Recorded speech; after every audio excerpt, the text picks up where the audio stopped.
നമ്മുടെ നാട്ടിൽ ഇപ്പോൾ ധാരാളം വിവാഹമോചനങ്ങളും മറ്റ് ഗാർഹിക പീഡനങ്ങളും നടക്കുന്നതിനെ തുടർന്ന് ഹൈക്കോടതിയിൽ കളമശ്ശേരി സ്വദേശിയായ രശ്മി കൊടുത്ത പരാതിയുടെ അടിസ്ഥാനത്തിൽ വിവാഹം കഴിഞ്ഞാൽ വധുവിന് ലഭിക്കുന്ന സ്വർണവും പണവും സ്ത്രീക്കുള്ള ധനമാണെന്നും ഹൈക്കോടതി ഉത്തരവിട്ടു.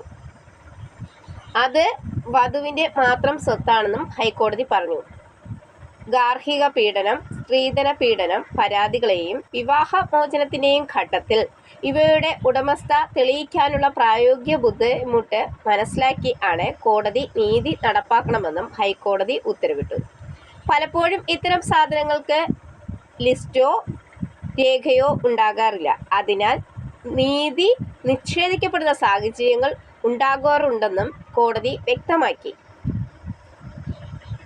കളമശ്ശേരി സ്വദേശിയായ രശ്മിയുടെ ഹർജിയിലാണ് ജസ്റ്റിസുമാരായ ദേവൻ രാമചന്ദ്രൻ, എം വി സ്നേഹലത എന്നിവരടങ്ങുന്ന ഡിവിഷൻ ബെഞ്ചിൻ്റേതാണ് ഉത്തരവ്.